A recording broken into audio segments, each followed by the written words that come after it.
అందరికీ నమస్కారం అండి. సంధ్య స్టోరీ ఛానల్కి స్వాగతం సుస్వాగతం. నేను మీ సంధ్య. ఎలా ఉన్నారండి మీరందరూ? నేనైతే చాలా బాగున్నాను. మీరు కూడా బాగున్నారని ఇంకా బాగుండాలని ఆ దేవుని మనస్ఫూర్తిగా కోరుకుంటున్నాను. మరొక మంచి వ్లాగ్తో మళ్ళీ మీ ముందుకు వచ్చేసానండి. సో నేనైతే మా అత్తయ్య వాళ్ళ ఊర్లో ఉన్నాను. మా మేడ మీద నుంచి వ్యూ చుట్టుపక్కల ఇలా ఉంటుందన్నమాట. పచ్చని పొలాలు, సో కొండలు, కొబ్బరి చెట్లు అంతా కూడా బాగుంటుంది. అయితే ఈ వ్లాగ్లో నేను మీతో షేర్ చేసుకోబోయేవి ఏంటంటే, సో నాకు ఇక్కడ ఎలా టైంపాస్ అవుతుంది ఏంటి అవన్నీ కూడా మీతో షేర్ చేసుకుంటాను. వీడియోని ఎక్కడ స్కిప్ చేయకుండా ఎండింగ్ వరకు చూడండి. అండ్ అలాగే ఫస్ట్ టైం మన ఛానల్ ఈ వీడియోని చూసేవాళ్ళు మన ఛానల్ని సబ్స్క్రైబ్ చేసుకోండి. మీ అమూల్యమైన చేతులతో ఒక చిన్న కామెంట్ ఇవ్వండి. ఇంకొంతమందికి హెల్ప్ అవుతుంది అని అనుకుంటే షేర్ చేయండి. వీడియోలోకి అయితే వెళ్ళిపోదామా ఆలస్యం చేయకుండా మరి. సో మేమైతే ఎవ్రీడే ఇక్కడికి వచ్చిన తర్వాత వాకింగ్కి వెళ్తున్నాము. తెల్లవారుజామున 3:30కి బయలుదేరి వెళ్తున్నాం అనమాట. నేను మా తోటకోళ్ళు వాళ్ళ అమ్మాయి అండ్ మా పెద్దత్తయ్య గారు వాళ్ళ కోళ్ళు, అంటే ఇంకొక తోటకోళ్ళు, నలుగురు కలిసి వెళ్తాము. అండ్ ఇంకా చాలామంది మా అత్తయ్య ఊరి నుంచి చాలామంది వాకింగ్కి వెళ్తున్నారనమాట. సో వాళ్ళు కొంతమంది ఉన్నారు. అందరం కలిసి ఇలా వాకింగ్కి అయితే వెళ్తున్నాము. వచ్చే దారిలో దుర్గమ్మ తల్లి గుడి అయితే ఉంది. సో రిటర్న్ అయ్యేటప్పుడు ఆ దుర్గమ్మ గుడి దగ్గర దండం పెట్టుకొని జస్ట్ అలా కూర్చుంటున్నాం ఒక 2 నిమిషాల పాటు. సో అమ్మవారు నాకు చాలా బాగా అనిపించారు. బాగుంది కదండి, నిండుగా ఉంది విగ్రహం. అండ్ సైడ్కి ఉన్నట్టుంది విగ్రహం. నాకు చాలా బాగా అనిపించింది ఈ అమ్మవారిది. ఈ అమ్మవారు మాత్రం భలే అనిపించారు. మేము వాకింగ్ చేసేది రోడ్డుకి ఇరువైపులా కూడా చక్కనే పొలాలు, పచ్చని పొలాలు ఉన్నాయన్నమాట. నాకు చాలా బాగా అనిపించింది. ఫస్ట్ రోజు అయితే కొంచెం 5 o'clockకి లేచి వెళ్ళడం వల్ల రిటర్న్ వచ్చేటప్పుడు వెలుతురుగా ఉండి ఆ వ్యూ అంతా కూడా చాలా బాగుంది. కాకపోతే మేము ఒక్కరోజే ఆ వ్యూ చూసేటట్టుగా వాకింగ్కి వెళ్ళాము. ఇంకా నెక్స్ట్ డే నుంచి తెల్లవారుజామునే వెళ్తున్నాము. సో నాకైతే అలా కొంచెం టైంపాస్ అయిపోతుంది. అండ్ అక్కడ కూడా వాకింగ్ చేసేదాన్ని కదా, సో ఇక్కడ కూడా వాకింగ్ చేస్తున్నాను కాబట్టి పర్వాలేదు. అంటే ఒక్కొక్కసారి మన రెగ్యులర్గా మనం వాకింగ్ చేసేటప్పుడు అలవాటు తప్పితే మళ్ళీ ఏమైపోద్దు అని చెప్పేసి అనుకుంటాం కదా. ఇంకా అదే రోజు మేడ మీదకి వచ్చి మేడ మీద నుంచి కూడా వ్యూ మీకు చూపిద్దాము అని చెప్పేసి షూట్ చేశాను. చక్కగా ఈ పొలాల మధ్యలో ఇలాగే ఉండిపోతే బాగుండు, ఇక్కడే ఉండిపోతే బాగుండు అనిపిస్తుంది అనమాట. కానీ తప్పదు కదా, ఇంకొన్ని రోజుల్లో మళ్ళీ వెళ్ళిపోతాం కదా అని కూడా అనిపిస్తుంది. ఆ వెళ్ళిపోతున్న రోజులు ఒక్కొక్కసారి అమ్మో ఇంక డేస్ అయిపోతున్నాయి అన్న బెంగ కూడా వచ్చేస్తుంది. బట్ అయినా సరే ప్రజెంట్లో ఉండి ఎంజాయ్ చేయాలి కాబట్టి ప్రతి మూమెంట్ని ఎంజాయ్ అయితే చేస్తున్నాను అనమాట. ఇంక ఉదయాన్నే మేడ మీదకి అయితే వచ్చాను. అండ్ అలాగే ఎలాగో శ్రావణ మాసం కాబట్టి మేడంతా కూడా కొంచెం క్లీన్ చేసేసాను. ఇంక ఈ రోజు నుంచి శ్రావణ శుక్రవారం కూడా వచ్చేస్తుంది కదండి. మీ అందరికీ కూడా తొలి శ్రావణ శుక్రవారం శుభాకాంక్షలు అండి. ప్రతి ఒక్కరూ ఆరోగ్యంగా ఉండాలని, అష్టలక్ష్ములు మన దగ్గర ఉండాలని, మనం అందరం కూడా హ్యాపీగా ఉండాలని ఆ దేవుని మనస్ఫూర్తిగా కోరుకుందాము. ఓకేనా అండి? ఆ అమ్మవారి ఆశీస్సులు మనతో ఎప్పుడూ ఉంటాయి. ధనలక్ష్మి, ధాన్యలక్ష్మి, ధైర్యలక్ష్మి, సంతానలక్ష్మి, సో ఇలా అష్టలక్ష్మిలు కూడా మనతో పాటుగా ఎల్లప్పుడూ కూడా ఉండాలన్నమాట. అండ్ మధ్యలో మాకు కొన్ని వర్క్స్ జరుగుతూ ఉంటున్నాయి. సో మేము ఇండియాకి అయితే వచ్చాం కానీ చాలా వర్క్స్ ఉన్నాయన్నమాట. ఒక్కొక్కటి చేపిస్తున్నాము. ఆధార్ కార్డ్స్ అప్డేట్ చేయించడం, పిల్లలకి ఆధార్ కార్డ్స్ అప్డేట్ చేయించడం, అంటే కేవైసీ చేయించడం, ఇలా బ్యాంక్ వర్క్స్ ఇలా ఏవో ఒకటి ఉంటానే ఉన్నాయి. వాటికి కూడా అలా తిరగడంతో కొంచెం మాకైతే టైంపాస్ అయిపోతుంది. అండ్ మేమైతే ప్రజెంట్ మా చిన్నోడికి ఆధార్ కార్డ్ అప్డేట్ చేయించడానికి వచ్చామన్నమాట. సో ఇలా ఏదో ఒక వర్క్స్ అయితే చేపిస్తున్నాము. కట్ చేస్తే మా నాన్న వాళ్ళు వచ్చారనమాట మా ఇంటికి. సో నాకైతే చాలా హ్యాపీ అనిపించింది. అంటే దుబాయ్లో ఉన్నప్పుడు మా ఇంటికి ఎవరో చుట్టాలు రారు కదా, సో ఇక్కడ ఉన్నప్పుడే కదా వాళ్ళందరూ మన ఇంటికి వచ్చేది అని చెప్పేసి కొంచెం హ్యాపీ అనిపించింది. పుట్టింటి వాళ్ళు మన ఇంటికి వస్తే ఎవరికైనా హ్యాపీయే కదా. ఇది మంగళవారం రోజు వ్లాగ్ అనమాట. మంగళవారం నాడు మా తమ్ముడికి వీక్లీ ఆఫ్ ఉంటుందన్నమాట. సో వీక్లీ ఆఫ్ ఇచ్చారు కదా అని చెప్పేసి మార్నింగే 8కి వెళ్తే అక్కడ ఏటి చేపలు పట్టారట. సో ఏటి చేపలు ఉన్నాయి కదా, నాకు చాలా ఇష్టం కదా అని చెప్పేసి తీసుకొచ్చారనమాట. ఇదిగోండి ఈ క్యాన్ నిండా అమ్మ ఉప్పు కారం రాసేసి పెట్టేసి పంపించేసింది. సో ఇంకా మంగళవారం చక్కగా అందరికీ కూడా ఇదే కర్రీ వండేద్దామని చెప్పేసి ఫిక్స్ అయ్యాను. కాకపోతే మా హస్బెండ్ ట్యూస్డే నాన్ వెజ్ తినరు. సో మా హస్బెండ్ తినకపోయినా మళ్ళీ నెక్స్ట్ డేకి ఫ్రిడ్జ్లో పెట్టేసి చక్కగా వండేసాను. ఇక్కడైతే మా అందరి కోసం రైస్ కుక్ చేశాను అనమాట. అది బయటను పెట్టి వార్చుతున్నాను. సో మా హస్బెండ్కి ఊరికే అలాగా చిన్న క్లిప్ తీయమని అనమాట, బాగుంటుంది కదా అని చెప్పేసి. సో జనరల్గా మనం ఇంట్లో ఎక్కువ మందికి వండుకున్నప్పుడు ఇలా అన్నం బుట్టలు ఇవన్నీ కూడా యూజ్ చేస్తాం కదా, ఇవేమీ దుబాయ్లో ఉండవు. సో అక్కడ ఇంత పెద్ద వస్తువులు కొనలేదు, అన్నీ తక్కువ ఇంత ఎక్కువ వంటలు కూడా చేయం కదా అక్కడ. ఏదో సింపుల్గా మన కోసం చాలా తక్కువ అలా వండేసుకుంటాము. సో ఇక్కడ అన్నీ కూడా పెద్ద పెద్దగా వండుకోవడం, పెద్ద పెద్ద గిన్నెల్లో ఎక్కువ అన్నాలు వండడం ఇలా అనమాట. సో అన్నం బుట్టలో అయితే అన్నం వాచేసాను. అండ్ ఎలక్ట్రికల్ కుక్కర్లోదే ఒక గిన్నె ఉంటే, సో అందులోనే, అంటే ఎలక్ట్రికల్ కుక్కర్ అయితే పాడైపోయింది, ఇప్పుడు పనిచేయట్లేదు. సో అందులోనే ఇలా కర్రీ అయితే వండేస్తున్నాను. సో సింపుల్గా తాలింపు అదే ఆయిల్ వేసేసుకొని అందులోకి కొంచెం ఉల్లిపాయలు పచ్చిమిరపకాయ ముక్కలు వేసేసుకున్నాను. అండ్ అందులోనే కొన్ని చిన్నగా కట్ చేసుకున్న టమాటో ముక్కలు కూడా వేసుకొని బాగా వేయించేసుకున్నాను అనమాట. అమ్మ ఆల్రెడీ మొత్తం అన్నీ కూడా వాష్ చేసేసి ఉప్పు కారం సరిపడగా రాసేసి పెట్టేసి పంపించేసింది. సో నేను జస్ట్ మసాలా ముద్ద ఉల్లిపాయలు ఇవన్నీ వేగిన తర్వాత ఒకటి యాడ్ చేసేసి అవి వేసేయడమే. ఏటి చేపలు అంటే నాకు చాలా ఇష్టం. అంటే ఫ్రెష్గా దొరికాయి కదా, మాకు అక్కడ అంత ఫ్రెష్గా దొరకవు కదండి. సో మా హస్బెండ్ కూడా నాకు కొంచెం హెల్ప్ చేస్తున్నారనమాట. ఇందులో నేను ఉల్లిపాయ పేస్టు, అల్లం వెల్లుల్లి అన్నీ కలిపి రుబ్బేసిన పేస్ట్, అది కొన్ని పచ్చిమిరకాయలు కూడా యాడ్ చేసి రుబ్బేసాను అనమాట. ఉల్లిపాయ పచ్చిమిరకాయలు టమాటా ముక్కలు అన్నీ అయిపోయిన తర్వాత అందులోనే ఈ పేస్ట్ కూడా వేసేసి కొంచెం బాగా ఫ్రై అయిన తర్వాత, అంటే పచ్చివాసన పోయేంత వరకు కూడా వేయించుకోవాలి. మనం ఇలా ఉల్లిముద్ద కానివ్వండి ఏమైనా వేసుకుంటే గ్రేవీ అనేది థిక్గా వస్తుంది అనమాట. సో ఎక్కువ మంది ఉన్నప్పుడు మనకి గ్రేవీ కొంచెం ఎక్కువ పడుతుంది అండ్ థిక్గా కూడా కావాలి కాబట్టి ఇలాగా మనం ఉల్లిముద్ద ఇలాంటివి యాడ్ చేసుకుంటూ ఉండాలి. ఇక్కడ ఏటి చేపలు ఎగిరే పెట్టుకుంటేనే బాగుంటాయి, ఆర్ ఫ్రై చేసుకుంటే బాగుంటుంది. ఎక్కువ మంది ఉన్నా కదా, ఇంకా అందుకని నేను ఎగిరి పెట్టేశాను. కొన్ని ముక్కలు మా హస్బెండ్కి ఫ్రిడ్జ్లో పెట్టేశాను అనమాట. అవి నెక్స్ట్ డేకి ఫ్రై చేసుకున్నాను అనమాట. సో నేనైతే ఇక్కడ ఉల్లిముద్ద కూడా వేగిపోయిన తర్వాత అందులోని సరిపడగా ఉప్పు, కారం, గరం మసాలా పౌడర్స్, సో అన్నీ కూడా యాడ్ చేసేసి మంచిగా కలిపేసుకున్నాను ఆయిల్ పైకి తేరేంత వరకు. సో తర్వాత ఆల్రెడీ మనకి ముందుగానే మ్యారినేట్ చేసుకున్న ఫిష్ ముక్కలు ఏవైతే ఉన్నాయో ఆ చేప ముక్కలన్నీ కూడా ఇందులో యాడ్ చేసేసుకుంటున్నాను అనమాట. సో ఇంకా జస్ట్ ఇందులో యాడ్ చేసేసుకున్న తర్వాత మనం వాటర్ వేసేసుకొని కాసేపు అలా సిమ్లో పెట్టుకొని ఉడికించుకొనివ్వడమే. ఇక్కడ ఫస్ట్ నేను కుక్కర్ గిన్నె పెట్టాను కదా, అది వెడల్పగా లేకపోవడం వల్ల సరిగా సెట్ అవ్వలేదు. సో అందుకనే మళ్ళీ తర్వాత వేరే దానిలోకి షిఫ్ట్ చేసేసాము. అండ్ ఇంకా చెప్పాను కదండి, మా తమ్ముడు అండ్ మా నాన్న ఇద్దరు కూడా వచ్చారు. సో ఇద్దరు రావడం, ఇలాగా వాళ్ళకి నా చేతులతో వండి పెట్టడం, ఇవన్నీ కూడా మామూలు ఆనందం కాదండి బాబు, అంతా ఎంత ఆనందం కాదు. సో లోపల ఉంది అదంతా కూడా, బయటికి ఎలా చెప్పాలో కూడా నాకైతే తెలీదు. సో ఎవరికైనా ఉంటుంది కదా ఆ ఫీలింగ్ అయితే. అండ్ ఎక్స్పెషల్లీ ఏంటంటే మేము నా పెళ్ళైన దగ్గర నుంచి కూడా, అంటే మండపేట లేకపోతే ఇలా చాలా ఊర్లు తిరగాంలేండి, ఇంకా విజయనగరం అని, వైజాగ్లో అని రకరకాల ప్లేసెస్లో ఉన్నాము. మా అత్తయ్య ఊర్లో ఉండడం అయితే మాత్రం ఇదే ఫస్ట్ టైము సపరేట్గా వండుకొని తినడం. సో మా పుట్టింటి వాళ్ళు రావడం ఇక్కడికి, సో ఇదంతా ఒక స్పెషల్ ఎక్స్పీరియన్స్. నా ఆనందం మాటల్లో అయితే నేను ఇక్కడ చెప్పలేకపోతున్నాను. అండ్ ఆ రోజు ఈవినింగే తమ్ముడిని నాన్నని తీసుకొని మా ఆడపడుచు వాళ్ళ ఇంటికి కూడా వెళ్ళాము.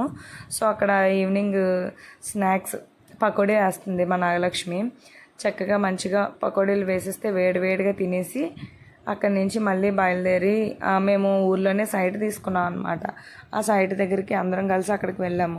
అంటే మళ్ళీ ఎప్పుడో కానీ మేము ఇప్పుడు వెళ్ళిపోతే మళ్ళీ వాళ్ళు రారు కదా, సో చూడడం కూడా అవ్వదు కదా అని చెప్పేసి వాళ్ళకి చూపించాను. అండ్ మీకు విషయం చెప్పనా, మేము ఊర్లో తీసుకున్న ఆ సైట్ ఇప్పటికి వచ్చి నేను కూడా చూడలేదు, వాళ్ళతో పాటుగా వెళ్ళి ఆ రోజే చూసాను అనమాట. అంటే మేము ఆన్లైన్లో రిజిస్ట్రేషన్ చేయించేసాము. ఆల్రెడీ ఆ ప్లేస్ ఎక్కడ ఉంటుందో మాకు తెలుసు. కాకపోతే ఏంటంటే కొన్న తర్వాత ఇది మాది అని అనిపించుకున్న తర్వాత నేనైతే వెళ్ళదన్నమాట. ఇదిగోండి మేము తీసుకున్న సైటు ఈ ఏరియాలోనే. సో ఇదంతా మాదే, ఇదంతా మా ఆంటీ వాళ్ళదే అని చెప్పేసి మా నాగలక్ష్మి చెప్తుంది అక్కడ. అంటే కొంచెం సరదాగా అలా నవ్వుకున్నాం కాసేపు. సో ఇక్కడ ఆ హౌస్ ఉంది కదండి, ఆల్రెడీ కట్టేసింది గోడ, ఆ పక్కన సైటు మాకు వస్తుంది అనమాట. 8 సెంట్లు వచ్చేలాగా తీసుకున్నాము. పొలాలకి మధ్యలో ఎప్పుడైనా హౌస్ కట్టుకుంటే బాగుంటుంది కదా అన్న ఉద్దేశంతో తీసుకున్నాము. సో చూద్దాం ఫ్యూచర్లో ఎలా ఉంటుందో ఏంటో మనకైతే తెలియదు కదా. సో అనుకున్నవన్నీ జరగవు కదా. బట్ కానీ ఊర్లో ఉండాలి, ఈ పొలాల మధ్యలో హౌస్ కట్టుకోవాలి అన్న కోరిక అయితే నాలో ఉంది. సో ఎప్పటికైనా సరే ఇక్కడికి వచ్చి సెటిల్ అయిపోతాం కాబట్టి ఓకే. మా నాన్న హాయ్ చెప్తున్నారు. సో హాయ్ చెప్పమంటే ఫస్ట్ బాయ్ చెప్పాడు. సో తర్వాత మళ్ళీ హాయ్ చెప్పాడు. అక్కడ మా తమ్ముడు బైక్ డ్రైవ్ చేస్తున్నాడు కదా, వాడే మా తమ్ముడు అనమాట. నాకంటే 5 ఏళ్ళు చిన్నోడు.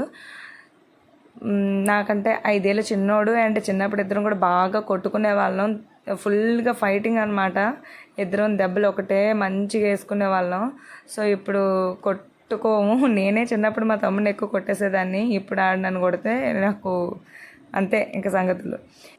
ఇంకా తర్వాత ఆ సైడ్ చూసేసిన తర్వాత ఇంక ఈవినింగ్ అయిపోయింది. ఇంకా నాన్న తమ్ముడు ఇద్దరు కూడా బైక్ మీద వెళ్ళిపోయారు. సో వాళ్ళతో పాటు మేము కూడా అలా సగం దూరం వెళ్ళాం అనమాట. మా హస్బెండ్కి అయితే వాళ్ళ ఫ్రెండ్ మహాత్మా స్కూల్ ఉంది అని చెప్పేసి అన్నాను కదండి. సో వాళ్ళ వైఫ్ది స్కూటీ ఉంది. సో వాళ్ళే స్కూటీ మీరున్న రోజులు వాడుకోండి అని చెప్పేసి ఇచ్చారు. చక్కగా మాకు అది చాలా హెల్ప్ అవుతుందండి ఎక్కడికైనా వెళ్ళడానికి. సో వెహికల్ అనేది కంపల్సరీ ఉండాలి కదా ఇక్కడ మనకి అన్ని దిక్కులకి తిరగాలి అని అంటే. మా ఆడపడుచు గారు అబ్బాయికి కూడా 2 బైక్స్ ఉన్నాయి, ఏదో ఒకటి వదిలేస్తానులే మీకు అని చెప్పేసి అన్నాడు. లక్కీగా ఇంక ఇది ఉండడంతో ఇంకా అది తీసుకోలేదన్నమాట. సో ఎవరో ఒకరిని అడగడం అంటే ఇబ్బంది అయిపోతుంది. నెక్స్ట్ టైం వెహికల్ కూడా ప్లాన్ చేసుకోవాలి మేము వచ్చినప్పటికి ఇలా తిరగడానికి అని చెప్పి. కాకపోతే మళ్ళీ ఇప్పుడు వచ్చాము, ఎప్పుడో 1 ఇయర్కి 2 ఇయర్స్కి ఇలాగే కదా వస్తాము, మళ్ళీ ఎందుకులే అన్నట్లుగా అనిపిస్తుంది. కానీ బట్ ఉండాలి, కంపల్సరీ ఉండాలి అని మాత్రం అనిపించింది. ఇంకా నాన్న తమ్ముడు వెళ్ళిపోయిన తర్వాత అలా మళ్ళీ మా పాక దగ్గర రిటర్న్ అయిపోయాము. ఆల్రెడీ అప్పటికే మా చిన్నోడు మా పెద్దోడు మా బావగారితో చేను దగ్గరికి అయితే వచ్చారు. సో అక్కడ మల్లెపూల తోట వేశారనమాట. అక్కడే మా వాళ్ళు 2 కొబ్బరి బొండాలు ఏవో అక్కడ దొరికితే చక్కగా తీసుకొని తాగుతున్నారు. అందులో ఒక బొండంలో వాటర్ బాగోలేదంటే ఇంకొకటి తాగారనమాట. అండ్ ఇదిగోండి మల్లెపూలే ఈ మల్లెపూలు ఇప్పుడున్న సీజన్లో ఈ వర్షాకాలంలో పెద్దగా కాయమంట. సో చాలా తక్కువ కాస్తున్నాయి. రెగ్యులర్గా ఇలా ఇదిగోండి కవర్లోకి అయితే కాస్తున్నాయి. ఇవి ఓన్లీ రెగ్యులర్గా మేమే పెట్టుకుంటున్నాం ఇంటి దగ్గర. ఆ తోటకూరలు రోజుకో మాల్లో కట్టేసి మరీ ఇస్తుంది. అదే బయట కొనుక్కోవడం అంటే చాలా ఎక్కువ ఉంటాయి కదా.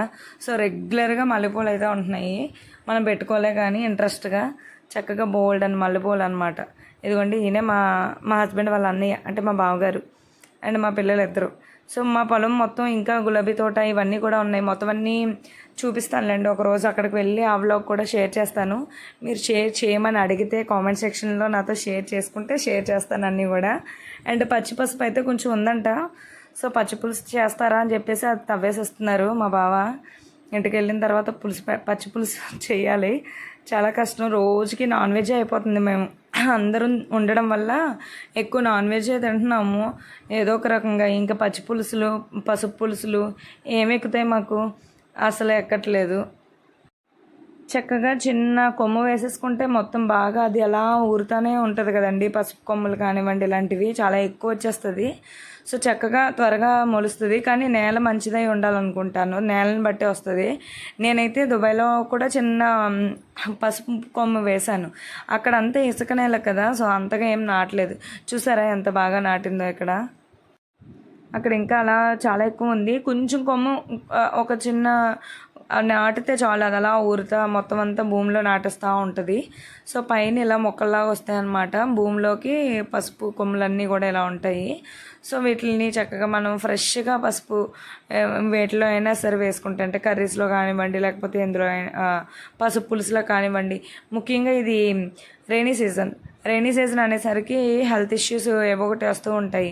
సో వర్షాలు ఎక్కువగా పడడం వల్ల అలాంటప్పుడు కూడా పసుపు పులుసు కనుక మనం పెట్టుకున్నట్లయితే, లేకపోతే కాళ్ళు అవి చాలామందికి ఈ పొలంలోకి అది వెళ్ళినప్పుడు లేకపోతే వర్షంలో ఎక్కువగా తడిచినప్పుడు ఒరిసిపోతాయి అన్నమాట. సో ఆ కాళ్ళకి రాయడం సో చాలా మంచిది, యాంటీబయాటిక్ కదండి ఇంకా పసుపు. అయినా పసుపు గురించి మీకు నేను చెప్పడం ఏంటి, మీకే తెలుసు అవన్నీ కూడా. కాకపోతే ఇక్కడ ఏదో పసుపు అనే సందర్భం వచ్చింది కాబట్టి 2-3 ముక్కలు చెప్పాలి కాబట్టి చెప్తున్నాను. ఇలాగా మొత్తం తవ్వారు. అక్కడ కొంచెం తీసుకెళ్ళాం అనమాట, ఇంటికి తీసుకెళ్ళాము. ఇంటికి తీసుకొచ్చామే కానీ ఈ వ్లాగ్ షేర్ చేసినప్పటికీ ఇంకా అది ఇంట్లోనే ఉంది. సో మంగళవారం నాడు అది తవ్వి తీసుకొచ్చారు. సో 2 డేస్ గడిచిపోయింది. అయినా సరే అది మేము ఇంకా వండలేదు దాన్ని. సో ఇప్పుడైనా వండాలి.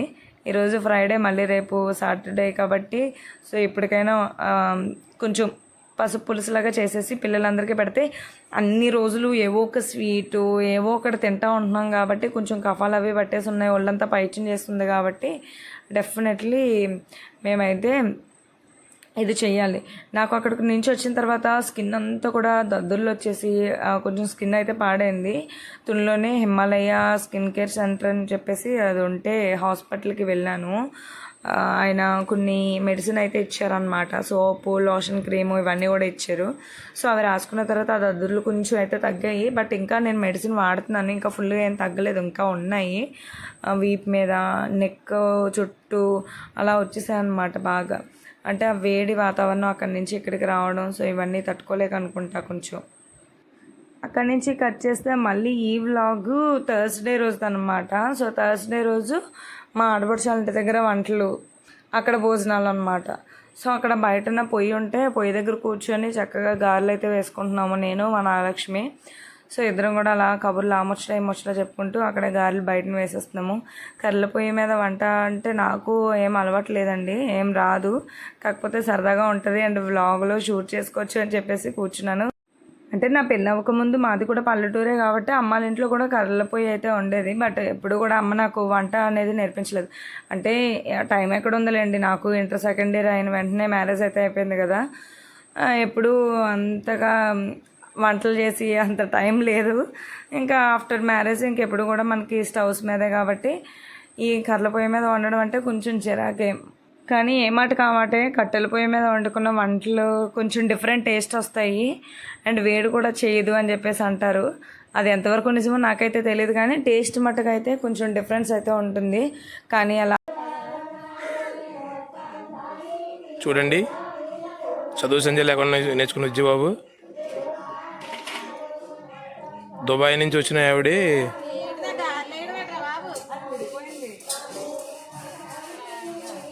అంటే ఆ గారెని వీడియో చూస్తే లైక్లు డిస్లైక్లు వస్తాయి.